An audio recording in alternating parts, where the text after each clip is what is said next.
de iniciar essa palavra. É sim, longo, que já estamos com 2 netos, indo para 3º. Glória a Deus, né?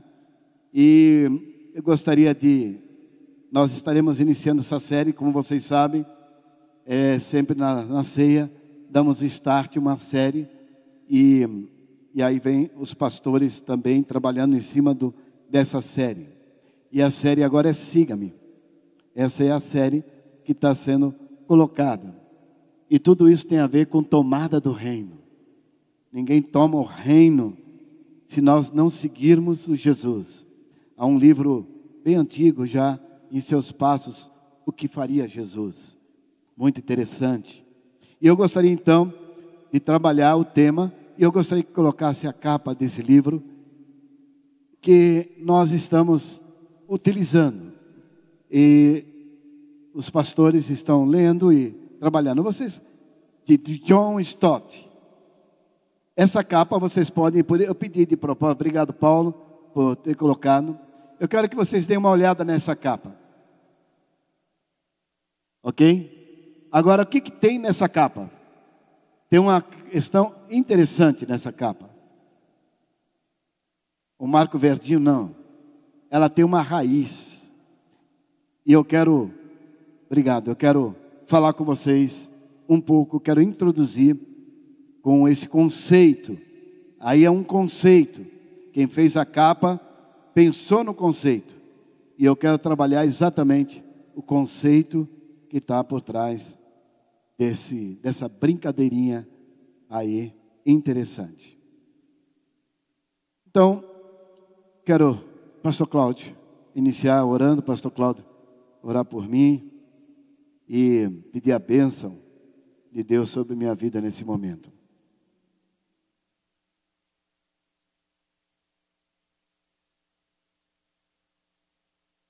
Pedir a gentileza da igreja novamente se colocar de pé. Vamos orar pela vida do pastor Nivaldo.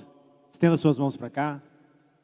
Senhor, em nome de Jesus, nós queremos apresentar a vida do pastor Nivaldo, Senhor. Teu Espírito Santo seja com ele. Ó Deus, nesse novo tema, Senhor, nesse desafio, ó Deus, de ministrar a Tua palavra sobre esse tema, ó Deus, que se inicia, Pai, neste momento. Teu Espírito Santo seja com ele, Pai. Seja com os demais pastores que irão ministrar. Ó Deus, nós nos abrimos, ó Deus, para o conhecimento, para a sabedoria que vem do Senhor, Pai. Nos abençoe como igreja, nos conduza ao crescimento espiritual, Pai. Nós te pedimos em nome de Jesus. Amém, Senhor. Obrigado, pastor Cláudio. Então, assim como vimos na capa, essa raiz, vamos caminhar.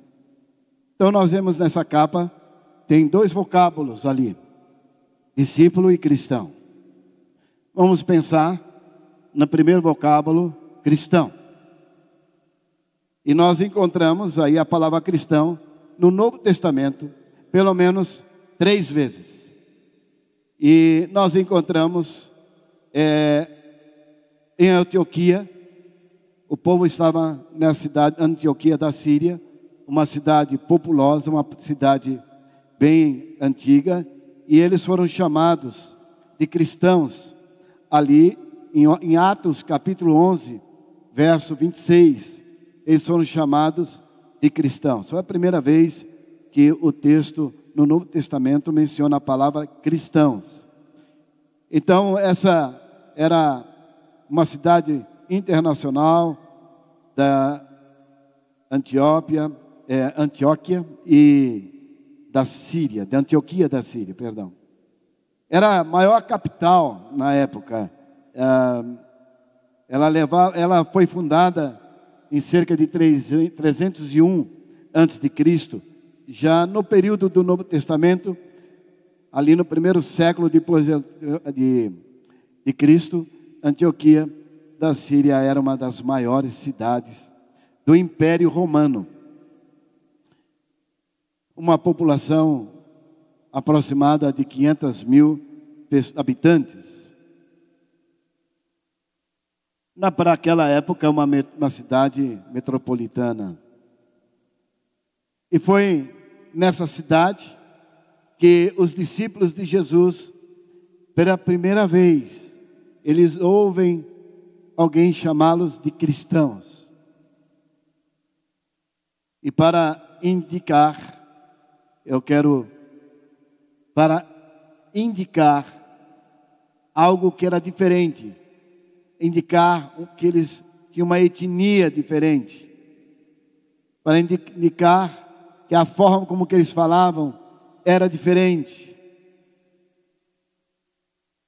para indicar que eles tinham um comportamento e uma liberdade diferente das pessoas.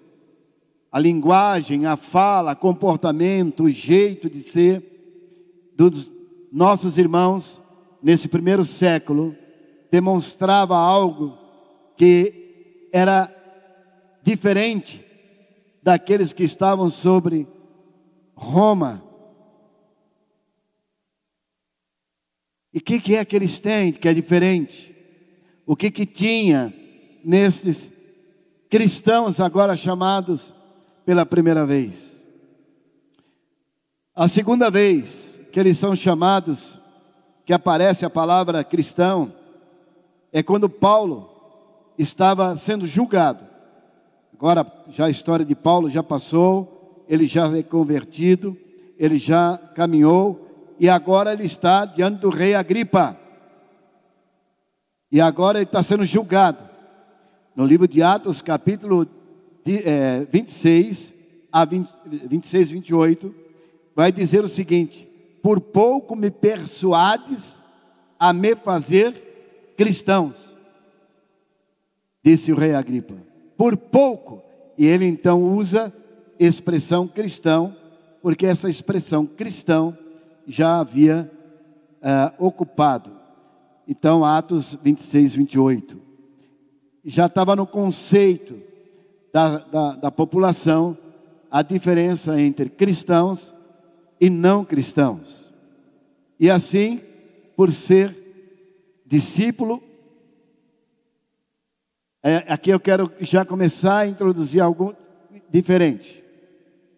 Então, Paulo estava como um discípulo de Jesus, embora não tenha andado com Jesus, embora não caminhou com Jesus, embora não conheceu ali, e ele vem da história.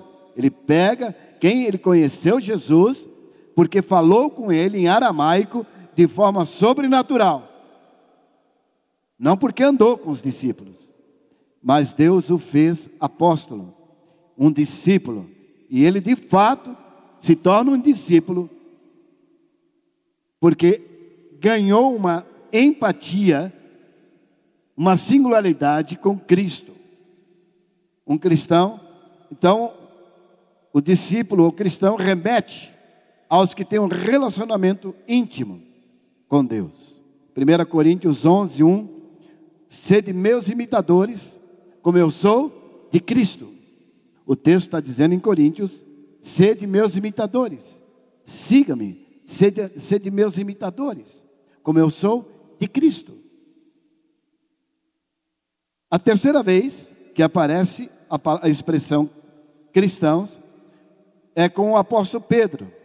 E aí Pedro, já em 1 Pedro capítulo 4, verso 15 e 16, ele já está falando já da perseguição. E ele faz a distinção aí entre os que sofriam, os cristãos sofrendo perseguição. E ele fala dos que pertencem a Cristo. Então o vocábulo cristão é utilizado. Ele é utilizado de forma geral. É aqueles que se envolvem com a igreja. São chamados cristãos. Mas, tanto vocês como eu, sabemos que nem todos que lá estavam eram cristãos. Jesus mesmo os identifica, nem todos eram discípulos. Porque Jesus estava formando discípulos. E Jesus vira e diz assim: eles estão atrás do pão que perece, e não atrás do pão que permanece. Há uma grande distinção em ser discípulo e ser cristãos. Infelizmente, a nossa sociedade, por muitos anos, e depois que entrou uma teoria de prosperidade, mudou completamente esse princípio de ser discípulo que nega a si mesmo para se tornar cristão, para o pão que perece e não o pão que permanece. Essa mudança de base é muito importante ser destacada. Por isso, novamente, se der para colocar na tela, novamente, eu quero mostrar para vocês a importância da capa desse livro. E o livro fala muito, o discípulo radical. E novamente, a capa apresenta ali aquela raiz. E você tem que olhar essa raiz, e nós vamos pensar sobre isso. Aí está uma grande diferença. Então, eu quero colocar agora o vocábulo da palavra discípulo. Discípulo radical. É bom observarmos que na capa, então, radical tem essa raiz. A palavra radical nos parece comunicar uma mensagem ali subliminar. Há uma mensagem subliminar sendo passada.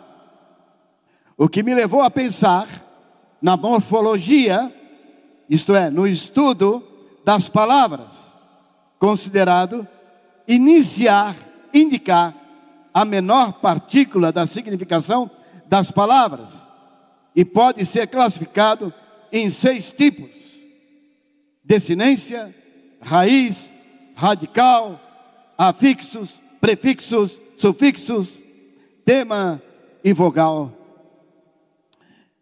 Então, quando eu olhei para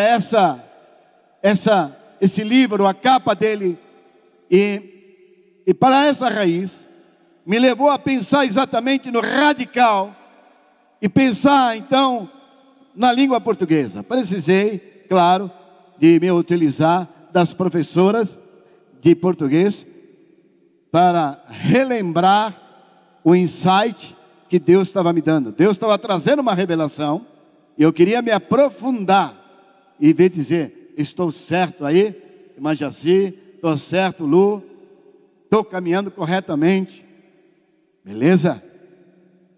Então eu quero fazer esse paralelo do radical da língua portuguesa, que é um referencial, que é uma raiz, é um elemento que carrega a base, o significado das palavras, aquela parte que não muda nunca, como pedra, P-E-D, não muda nunca, pedreiro, por exemplo. Então, não muda nunca. A raiz não muda nunca. Não é possível mudar a raiz de uma palavra. Ou ela tem ou ela não tem. E aí, meus irmãos, me leva a pensar com Jesus. A raiz, Jesus, a raiz de Davi. Jesus, aquele que herda, então desde Abraão, que perpassa por Davi, e sendo ele a raiz, Jesus, essa raiz que nós temos. Quando chega em João, capítulo 1, verso 1 e 14. O verbo estava com Deus. Verso 14. E onde o verbo se fez carne. Jesus é o radical. O Jesus é o radical. Pensar dessa forma, utilizar Jesus como radical, nos leva a dizer: sem Ele eu não sou. Repete comigo: sem Ele eu não sou. Ele é a minha raiz. Ele é a minha raiz. Então Jesus vai classificar os seus discípulos pela sua natureza. Pela natureza. Você e eu temos uma natureza. Presta atenção.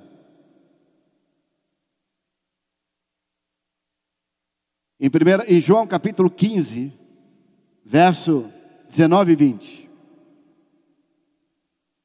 O mundo os amaria, se pertencessem a Ele.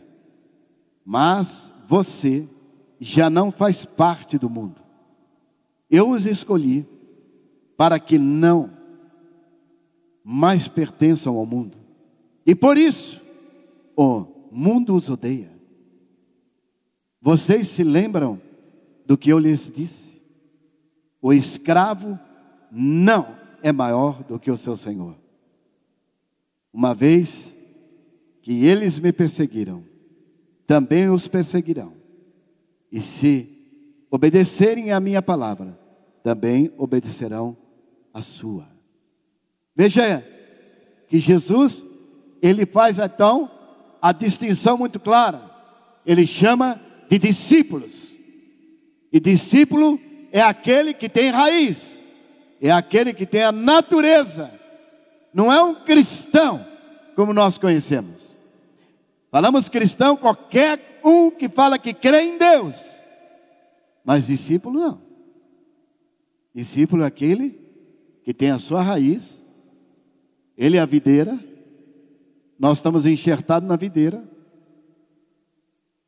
E a videira gera uva, gera frutos. E eu quero convidar essa igreja, já a partir de hoje, a começar a pensar, a gerar frutos. Igreja querida, nós estamos nos preparando já, colocando vocês na pista, porque nós precisamos decolar na conquista do reino. Estamos falando da importância da oração, da torre de oração, e você está numa torre de oração, e você orar ao Senhor, porque não há nenhum começo sem oração.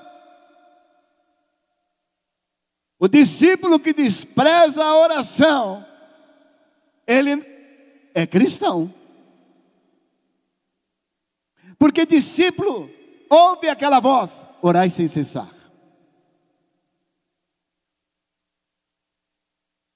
O discípulo aprendeu: e se obedecerem à minha palavra, também obedecerão à sua. Final do texto. E você pode achar todo tipo de desculpa para não estar numa torre de oração. Mas não tem, porque você pode abrir a sua. Tem toda a liberdade de abrir a sua torre de oração. O meu horário não tem 3 horas, 4 horas, 5 horas, 6 horas da manhã, 10 horas da manhã e 21 horas são os horários que nós temos de oração e torres. E se você abrir a sua, pode abrir. Posso abrir a minha torre? Pode. Posso abrir uma torre meia-noite? Sem dúvida, a gente divulga para todo mundo. Quem quiser entrar meia-noite com você, entra. Lá pelo Zoom, 40 minutos. Que é o tempo que ele dá. Não quer dizer que vai ficar 40 minutos. Mas que você vai estar orando. Isso que é importante. Com outras pessoas. Esse é o discípulo. O apóstolo Paulo e Pedro entenderam o que é ser discípulo radical. E nesse sentido temos o pronome e o adjetivo na perspectiva de Cristo. João capítulo 10, verso 30. Eu e o Pai somos um. Há uma unidade. Mas não é só eu e o Pai somos um. Agora, eu e o Pai, igreja, somos um em Cristo. Agora todos nós, por Cristo, em Cristo, nos tornamos um em Deus. Amém? Posso ouvir um glória a Deus? Então o sentido comum para radical pode ser adjetivos ruins. Muitas vezes, essa pessoa é radical. Meus irmãos, eu conheço um pastor radical. E ele é radical mesmo. Ele é bem ali. Ele é o chamado assim, bem ortodoxo.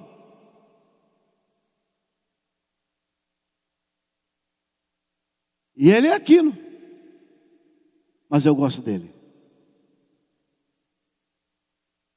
Porque ele sabe. Ele estudou, aprendeu e ele é assim.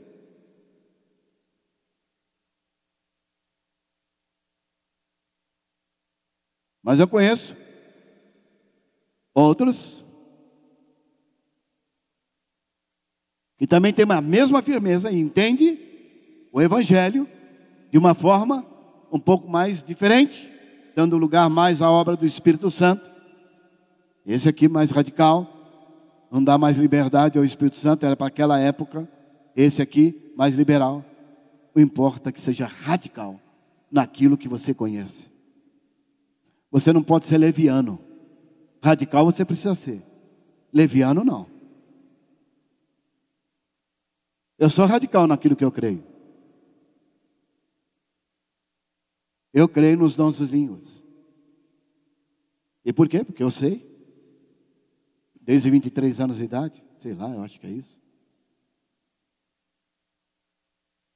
Eu creio que Deus fala. Porque Deus já falou tantas vezes comigo. E continua falando. Para pregar mesmo essa mensagem, na hora que eu vi a capa. E eu tenho esse livro já faz tempo. Mas por causa da mensagem, a capa falou. Mas quem falou? Foi o Espírito Santo. Presta atenção na raiz. Sim, Senhor. Eu creio no mover do Espírito Santo na igreja. Beleza? Mas eu creio. Então, quando você... A palavra ser radical não é pejorativo. Não é ruim. É alguém que sabe o que precisa, o que quer. E para onde vai. Ah, você é radical. Obrigado, você identificou corretamente. Não mudo. Não sou Maria, vai com as outras. E nem João, tá? E nem Antônio também. Ô João, desculpa aí. Então, como você responderia uma pergunta? Quero fazer uma pergunta para você. Jesus, lá no livro de Lucas, capítulo 6, verso 46, diz assim. Verso 46. Por que vocês me chamam Senhor, Senhor, se não fazem o que eu digo? Vou continuar a pergunta. Perguntar a pergunta. Olha lá. Lucas 6, 46. Por que vocês me chamam Senhor, Senhor, e não fazem o que eu digo?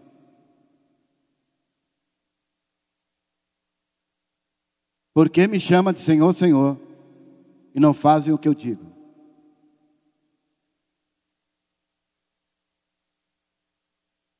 Você está brincando? O Senhor não chamou para ser discípulo. John Stott afirma: Deus quer que o seu povo se torne como Cristo, pois a semelhança com Cristo é a vontade de Deus para o seu povo. Já que apareceu nas palavras de John Stott, a palavra semelhança me remete então à teologia e conversar um pouco sobre isto com vocês.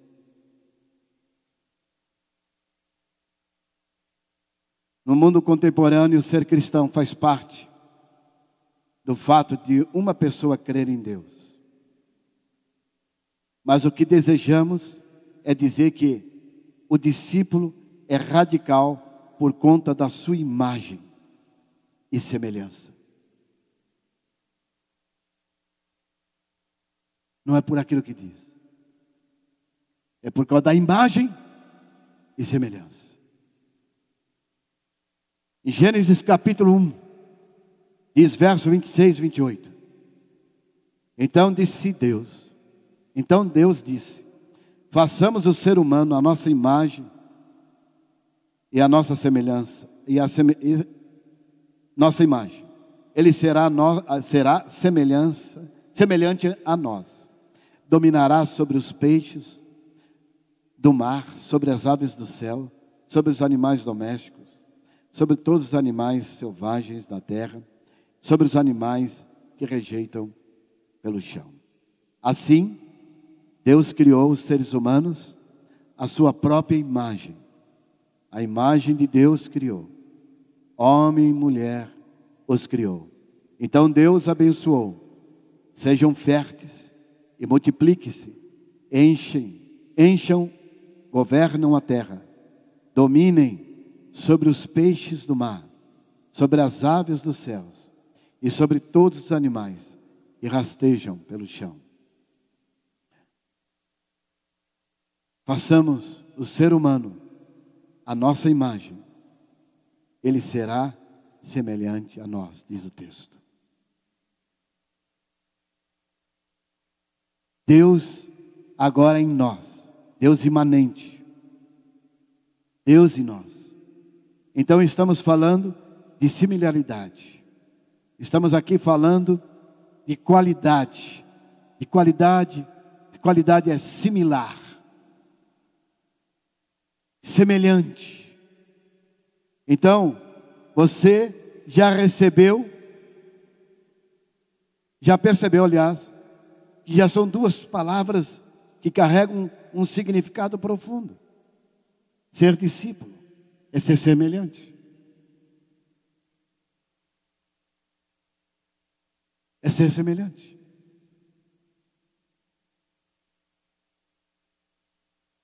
Semelhante e imagem é a mesma coisa. É um reforço do texto.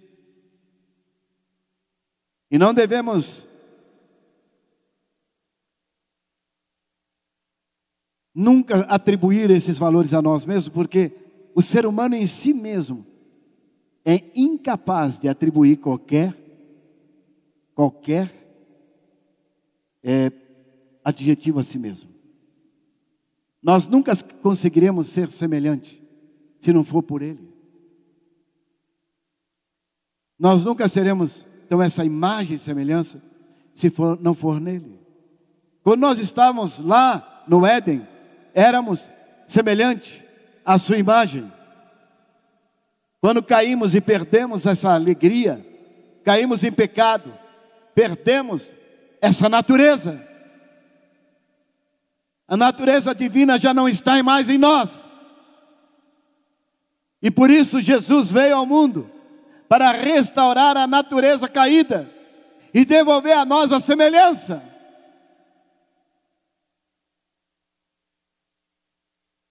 E Jesus nos devolve essa semelhança.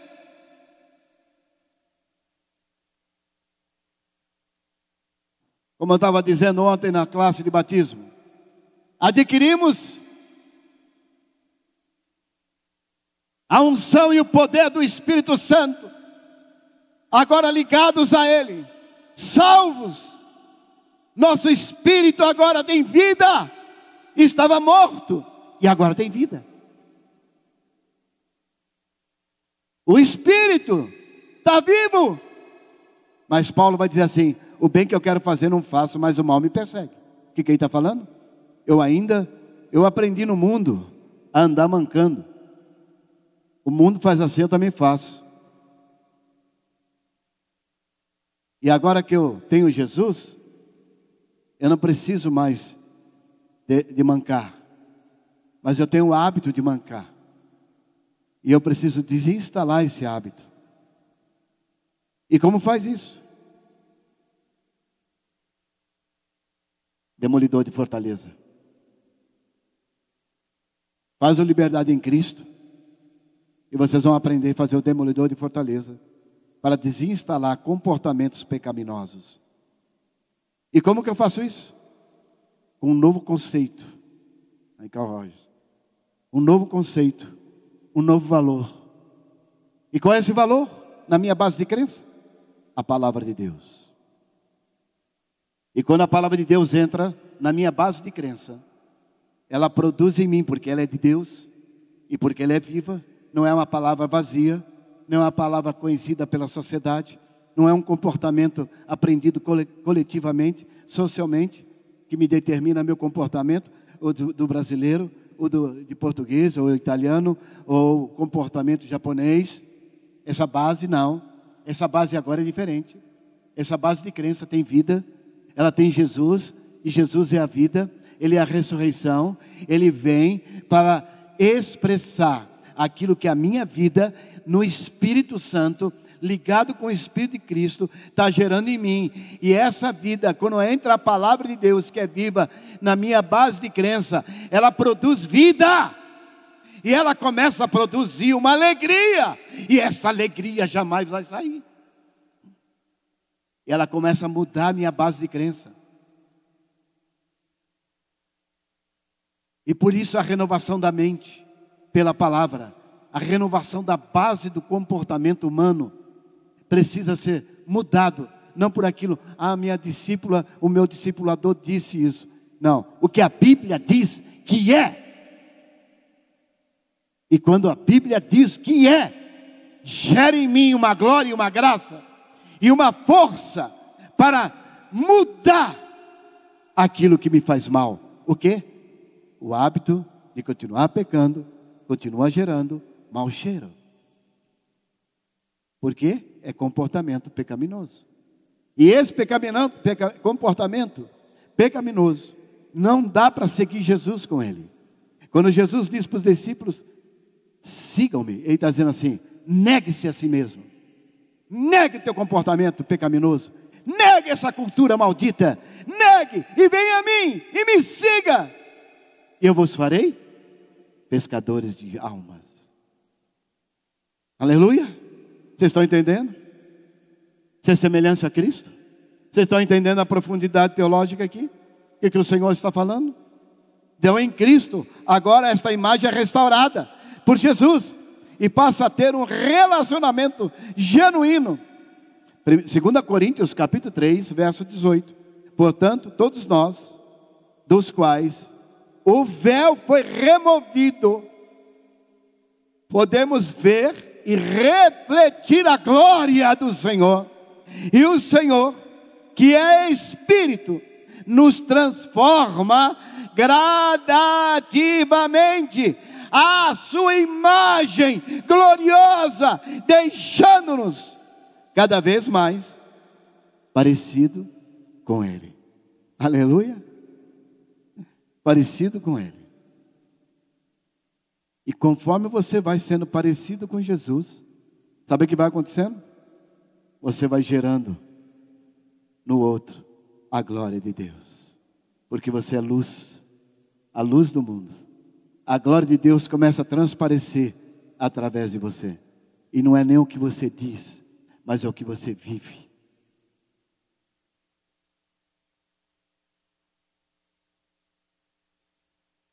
Meu Deus. Está dando para entender? A raiz. Levando em conta as leis físicas e os sentidos humanos, quanto mais longe estamos de um objetivo, mais dificuldade temos para enxergá-lo com nitidez e clareza de detalhes. Quanto mais longe estamos de Jesus, menos vamos ficando parecido com Ele, e menos vamos entendendo a sua proposta, e menos vamos fazendo o que Ele quer, porque estamos longe daquele que é a raiz. Quando a gente se volta para a raiz, a gente começa a sentir a sua presença. Se estamos longe, não oramos, não lemos a Bíblia, não frequentamos a igreja, não temos comunhão com os irmãos, aí é mais difícil, viu, gente? Vou dizer para vocês, aí fica difícil. Se você não tem comunhão com os irmãos, se tudo vira chato para você, tudo é uma desculpa para não sei o quê. Tem gente que é brincadeira, né? Eu acho que devia ser assim. Se você acha que devia ser assim, para de dar desculpa para você e deixa de ser mentiroso ou mentirosa. Porque você está dizendo que você acha que devia ser assim, porque na verdade você não queria nem estar. Ser chamado e nem estar na igreja. Só está porque é aquele que vem para comer o pão, que não trabalhou para ter. Jesus disse isso. Vem atrás do pão que perece e não do pão que permanece. Quer a bênção, mas não quer ser canal de bênção.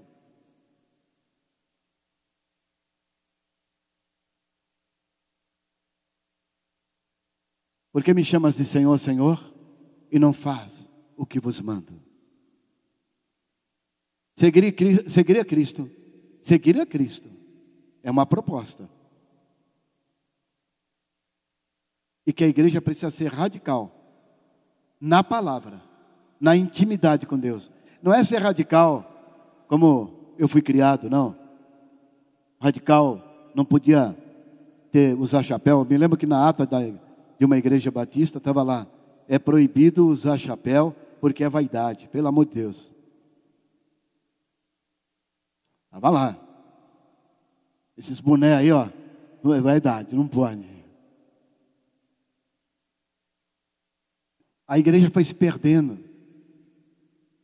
A igreja foi perdendo-se em usos e costumes, doutrina de homens.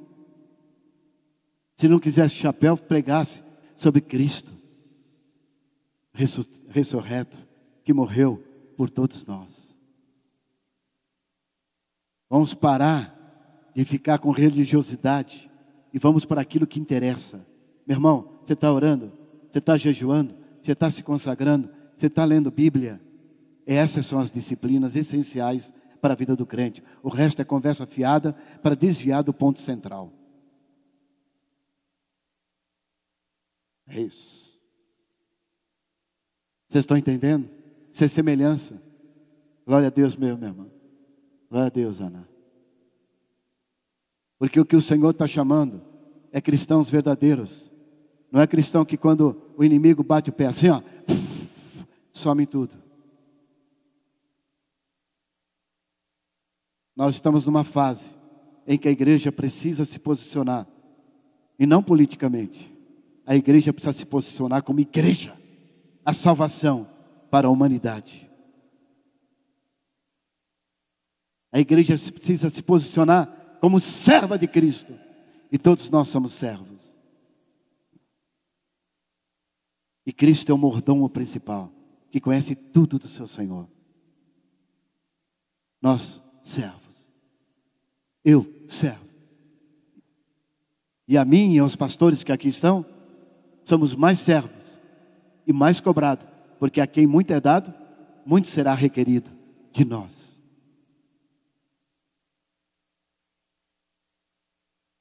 Mais servo. Fazer academia de quebrantamento, entre em jejum junto. Mais servo. Mais servo. Vai ter academia de 7 dias e de 14 dias. Jejum de 14 dias. Eu também.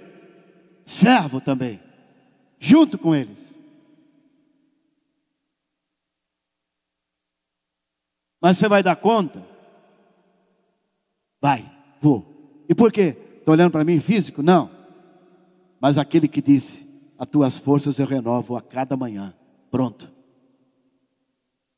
Ou eu creio, eu não creio. Ou eu vivo isso, ou eu não vivo. Vai para o legendário, você vai aguentar, velho? Vou. E por quê? Maior que está em mim do que está no mundo. Não aguento. Não aguentei? Meu parceiro aqui, estava atrás de mim, da mesma família, nós. Ainda bem que ele era grandão, que iluminava por cima de mim. Então agora estamos prontos para avançar.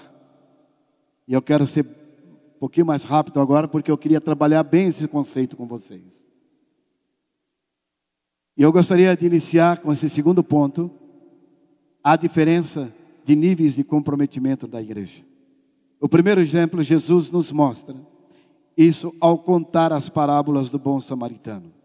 Eu me lembro, meus irmãos, e vocês também, eu vou só citar, Lucas capítulo 10, nós vemos ali níveis de comprometimento. Estava passando ali, certo dia, capítulo 25, capítulo 10, verso 25 a 28 diz: certo dia, um especialista da lei se levantou para pôr Jesus à prova, com esta pergunta: mestre, o que eu preciso fazer para herdar a vida eterna? Esse homem, mestre, achou que poderia, especialista da lei, confrontar Jesus. E Jesus respondeu: o que diz a lei de Moisés? Jesus reportou eles ao Velho Testamento. Porque era o que eles era especialista. E não, o novo estava sendo escrito, não é? Como você entende? O homem respondeu: ame o Senhor, seu Deus, de todo o seu coração, de toda a sua alma, e de toda a tua força, e de toda a sua mente. Ame ao seu próximo como a si mesmo. Jesus respondeu: está correto, faça isso e você vai viver. Faça isso e terá vida. Faça isso. Jesus respondeu: ame de toda a tua alma, de todo o teu coração, de toda a tua força. Faça isso. Faça isso. Pastor, minha vida parece que vai esmorecendo. Você está amando pouco. Começa a amar. Pastor, meu casamento parece que está indo. É porque você está amando pouco. Ama mais, você vai ver que dá certo. Meu marido parece que está desaparecendo de mim. Ame mais seu marido, que ele vai aparecer para você. Minha esposa parece que não sei o que. Ame mais sua esposa, que ela vai aparecer para você. Ama. Meus vizinhos, ninguém gosta de mim, é porque você é chato mesmo. Ama seus vizinhos. Ama seus vizinhos. Dá bom dia, dá boa tarde, dá boa noite. Olá, vizinho. Você está jóia, querido? Precisando de alguma coisa, o vizinho está aqui, ó. Beleza? Eu estou aí no grupo do bairro. Estou no grupo do bairro. É só fazer contato. E Jesus ensina isso. Esse é o princípio. É a igreja influenciando. 2 personagens nos chamam a atenção dos que foram capazes de amar. Não foram capazes de amar. Nós vamos ver sacerdotes, representantes de Deus, e os assistentes levitas. Jesus vai contar a história do bom samaritano. E na história do bom samaritano, eles olham o cara caído lá, né, o samaritano. Não quero nem conversar com o samaritano, essa raça aí. Eu, hein? Quero conversar com essa raça. Passaram de largo. E passou o seu assistente levita. Passou de largo. E Jesus está falando exatamente isso. E Jesus conta-lhe uma parábola. De alguém que cuidou. De alguém que foi atrás. De alguém que levantou. De alguém que pagou a hospedaria lá. Pagou o hotel. A enfermaria, se é que era a enfermaria. Mas Jesus fez isso. Conta a parábola. E ali a gente vê o nível de comprometimento. Qual era o comprometimento dessas pessoas? Nenhum. Eles eram religiosos, não tinha compromisso nenhum em mostrar Jesus. Eles não eram intencionais. Vamos mostrar a Deus, amar a Deus sobre todas as coisas e a teu próximo como a ti mesmo. Vamos mostrar isso intencionalmente? Ei, igreja, acorda! Mostra o amor de Cristo intencionalmente. Pastor, eu não sinto. Você quer precisar levar o quê? Uma pancada na cabeça para sentir? Se você só reage no sentir, então tem que levar uma lambada, que nem eu fiz com o Arthur. Pai, não estou sentindo que eu devo fazer isso. Vem cá que eu vou pegar a cinta e vou fazer você sentir. Aí você vai ter um sentimento tremendo para obedecer. Tem gente que é assim: pastor, eu não sinto que eu devo fazer. Plantar batata. Isso é uma mentira. Você não precisa sentir, você precisa ser radical. Eu estou ligado à raiz. E a minha raiz chama Jesus. E o que Ele faz, eu faço. E Ele faz o que viu o Pai fazer, dizia Ele. Então Jesus vê o Pai fazendo, nos ensina, e nós aprendemos com Ele. Ele é a raiz. Nenhuma palavra, está aí as professoras de português, terá sentido se não tiver a raiz. Verdade? Tira a raiz, acabou. Tira PED do pedreiro, sobra eiro. O que significa isso? Sobra nada. Tira você de longe de Jesus, tira você da raiz e a coisa complica. Um outro aspecto muito interessante na mesa. Vemos Jesus que o Judas traiu a confiança de Jesus, níveis de comprometimento. Estava à mesa, pastor Cláudio. Estavam os 12 discípulos, à mesa. E o cara vendendo Jesus por moeda de ouro. Você vende Jesus pelo quê? Pela pizza? Pelo jogo do Corinthians? É uma boa coisa, mas não serve. O Corinthians é uma boa coisa, mas às vezes. Mas jamais trocar Jesus e um culto a Deus por um futebol ou por qualquer outra coisa. Não se troca Jesus por nada. Por nada. Nesses 41 anos de ministério, pastor Anta aí nunca viu eu trocar Jesus. Vamos para o culto, vamos adorar o Senhor. o culto. Princípio, cara. Princípio. Adorar o Senhor. Amar o Senhor. Até quando a coisa está ruim, amar o Senhor. Há uma raiz. É plantada além do véu. Quando o véu rasgou, meus irmãos. Quando Jesus morreu. Deu aquele trovão. O raio veio. O véu rasgou de cima embaixo. E ele teve acesso no teu coração e no meu coração. Mudou a entrada. A raiz está dentro de você. Está dentro do seu coração. O Espírito Santo plantou. Veja que isso tudo, sabe onde começou? Em Abraão. O Senhor foi lá em Abraão, em Gênesis capítulo 11, 26. Farei você uma grande nação. Meu Deus. Chamado Abraão, marcou o início da história, que revelou a origem do povo de Israel, e através do qual o Messias veio ao mundo.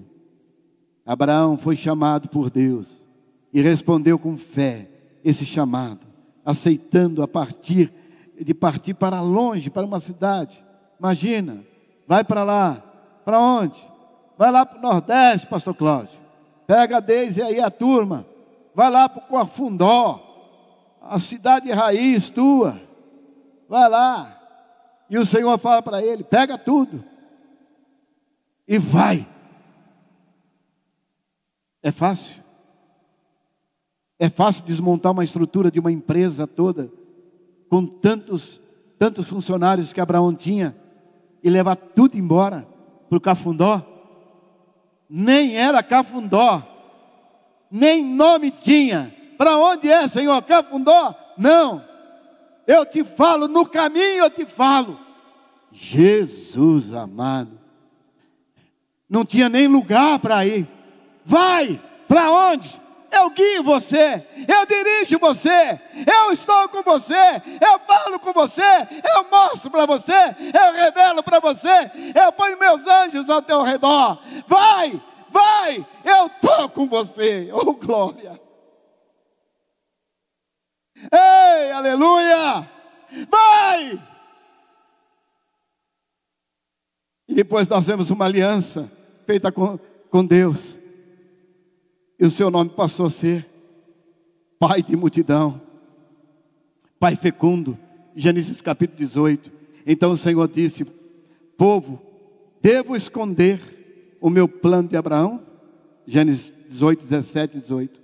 Afinal, Abraão certamente se tornará uma grande e poderosa nação, e todas as nações da terra serão abençoadas por meio dele. Nós estamos no Brasil, no ano 2023, e essa bênção aconteceu e tem acontecido até hoje em nós agora. E essa promessa veio lá de Abraão,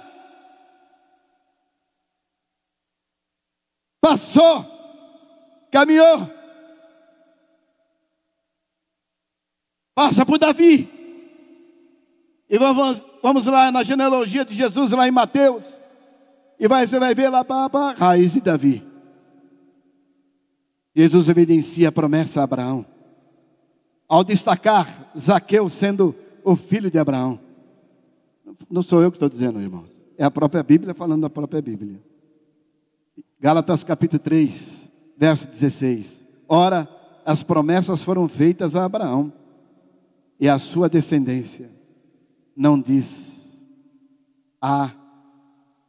é as descendências, como falando a muitas, mas como de uma só, é a tua descendência, é que é Cristo. Veja o que Paulo está falando.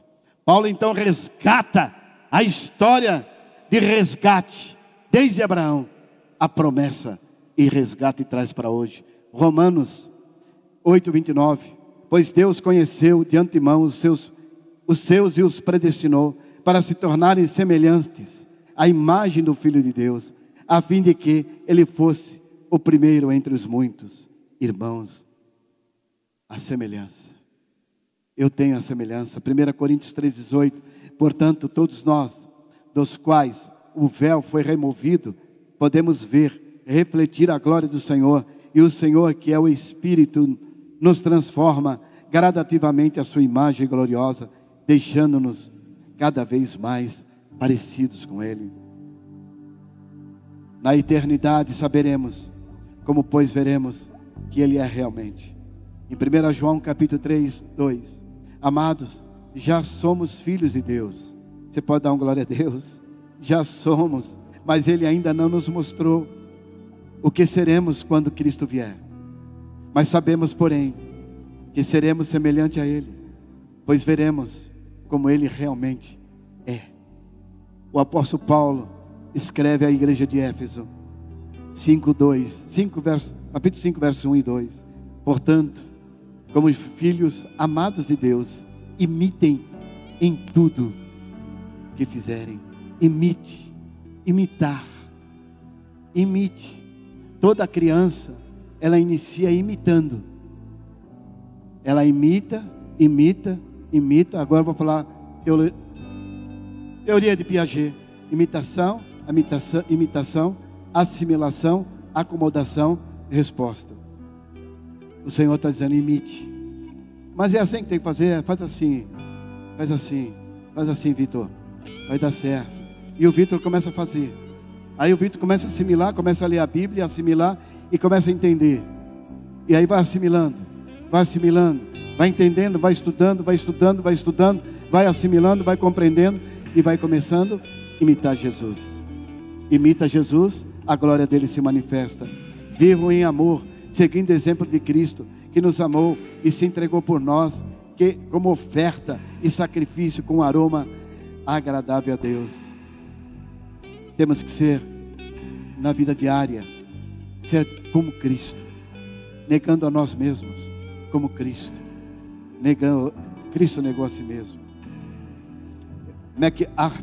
John MacArthur diz, como Jesus demonstrou-lhe seu amor, lavando os pés sujos, tomando o papel de um escravo e fazendo o que era desagradável, o que era sacrifício. Amar o próximo não é sentir impulsos emocionais, é servir quando sacrificamos voluntariamente o que queremos pelo bem do próximo. Quando escolhemos suprir a necessidade de alguém em vez de satisfazer a nossa própria necessidade, então realmente amamos. Não importa quais sejam as nossas emoções, é isso que Deus espera de nós. O apóstolo João, ele resume o amor como chave. Filhinhos, não amemos de palavras, nem de língua, mas de fato e de verdade.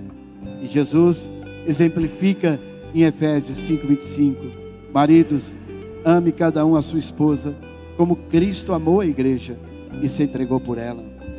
Meus irmãos, quando nós temos a sua semelhança, e assim eu vou terminar,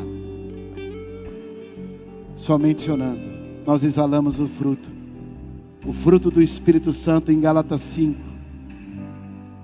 Vivam isso, aprendam: longanimidade, benignidade, bondade, mansidão, temperança, domínio próprio. Contra essas coisas não há lei. Vivam isso.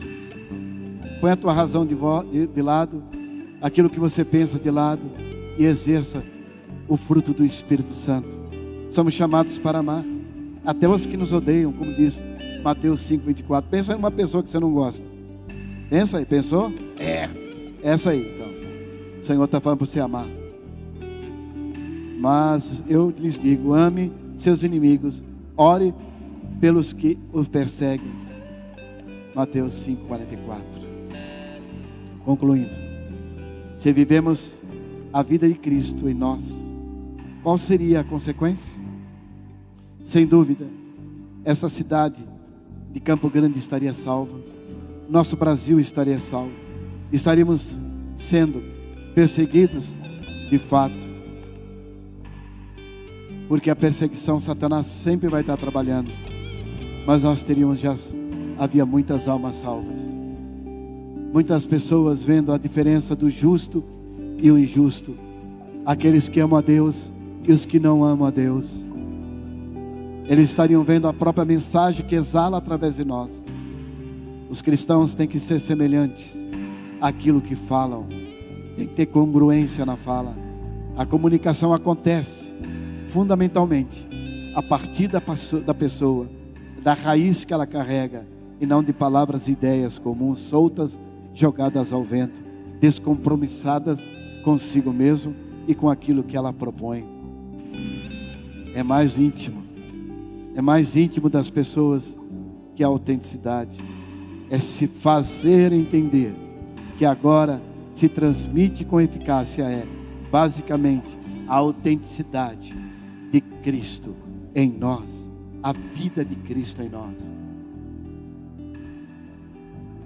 Seguir os passos de Jesus parte do pressuposto que você decidiu negar você mesmo. Negue você. Eu tenho que estar em comunhão, eu tenho que estar na comunidade dos santos, eu tenho que participar da mesa, eu tenho que viver, eu tenho que crescer junto com meus irmãos. Tem gente que não faz curso nenhum curso, não tem linguagem, porque não faz curso nenhum. Aí a gente começa a falar do leque, por exemplo. Você, hã? Eu falo de passo de libertação, você vai, hã? Eu falo do curso Abraço. Eu falo do curso Desenho Original. Hã? A linguagem. Eu falo do amor de Cristo. Mas como assim? Eu falo de você negar a si mesmo, você não entende. Por quê? Desconectou da raiz. Vamos nos colocar em pé.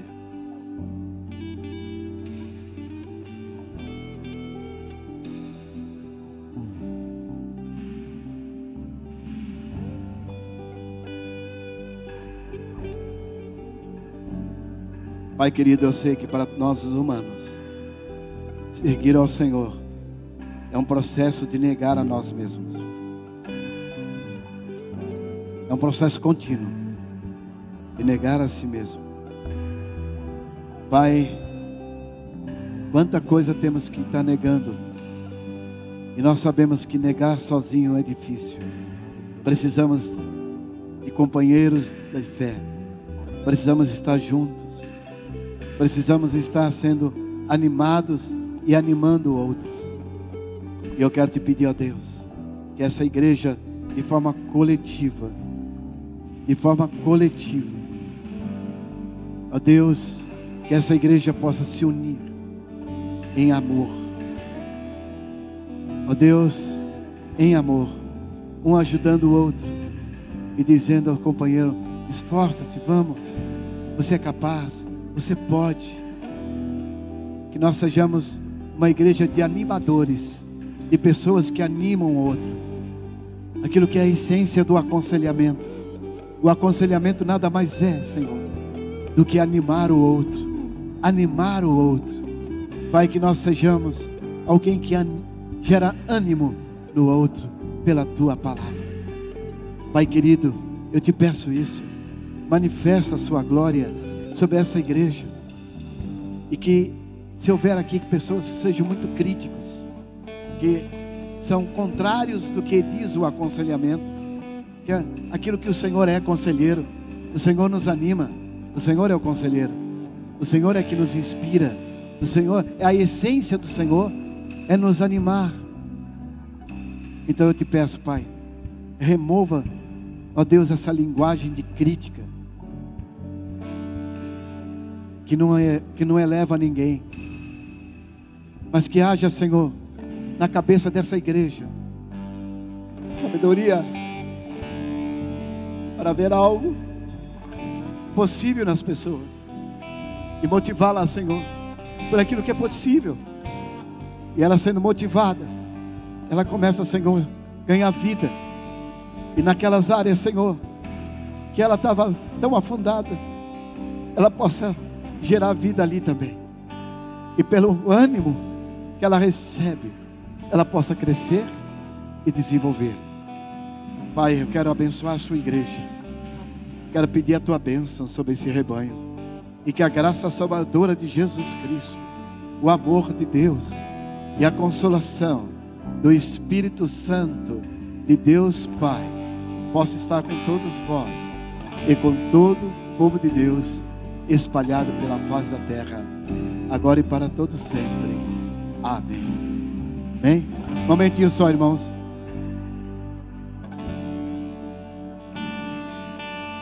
Ok. Vai vir.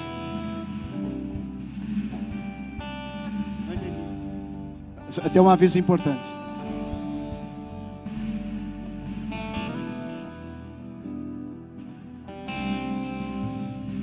Tá. Irmãos, só avisando, eu coloquei, talvez muitos não olham o grupo da família, né?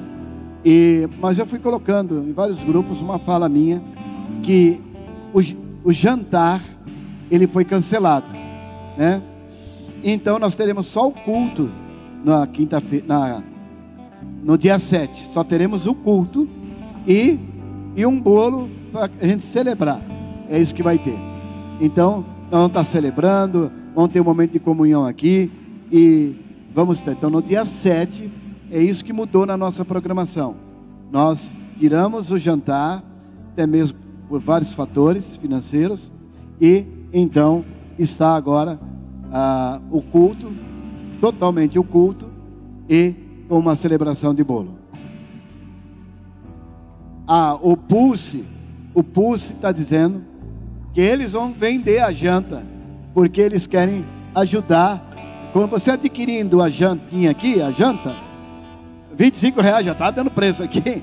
Você está ajudando eles terminarem o estúdio para colocar a bateria lá dentro, entendeu? Aí a gente põe o Jackson lá para dentro tocar, sabe? Daquele jeito que ele gosta, entendeu? A gente põe a bateria lá, né, Aureo? Põe lá, né? Isso. Já está vendendo até antecipado. Adquira, nós vamos colocar a bateria lá dentro, tá?